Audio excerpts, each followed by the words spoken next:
haven't seen a streaming provide like okay, so there's like a lot of streaming wars going on, right? You got like Hulu, you got Netflix, you got HBO, you got Apple, you got Amazon. I mean, everybody does streaming these days. Yeah.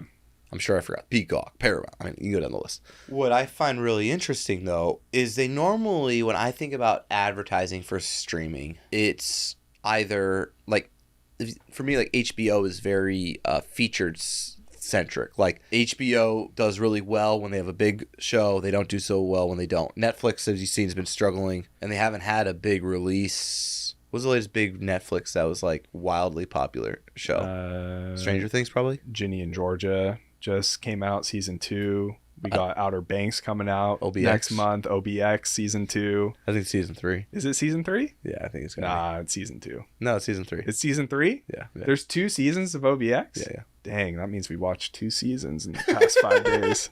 Because we watched it again. Oh, it's fun when they do little treasure hunts. I like the treasure hunt shows. Yeah, it's like a national treasure kind of meets teen drama. Yeah. Great show. Yeah. So my point though is like I feel whenever they like I don't really ever get Netflix ads if you actually think about it. Netflix doesn't advertise a ton. No. HBO does ads for big premieres like Game of Thrones and stuff like that. Amazon does ads and they're kind of more like movie releases, I feel like, when it's kind of like, you know how like Marvel does ads like for all their shows? Yeah. Like their movies? I feel like that's kind of all the streaming providers do it like Marvel does a feature film release. Ted Lasso. Which one's Ted Lasso on? Apple. Yeah. That one is, they've done a lot around. But it's always kind of more, the ad is for the show more than it is the platform. And then Hulu has done the platform, but usually like a feature. Like Hulu has live sports. Yeah. Or, you kind of get what I'm saying?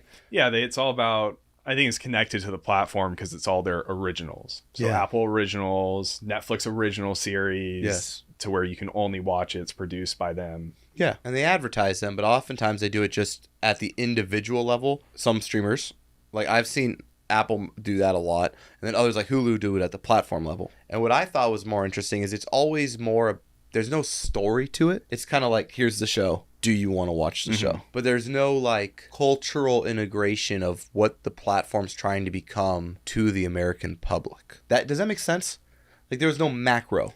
Yeah. Like there's no, we want people to feel this way about Hulu. No, it's, we want people to know Hulu has live sports. Or we want people to know that Game of Thrones launches in February. Or it's very much promotional to a specific show or a feature. Yeah. Does that make sense? It'll make you feel like you just need one app kind of thing. Yeah, like there's no ads like Apple, where Apple makes you feel like, or do you remember the AirPods ads where they show the person moving and dancing? And it makes you, it's less about the features of the AirPods and more about what your life could be with them.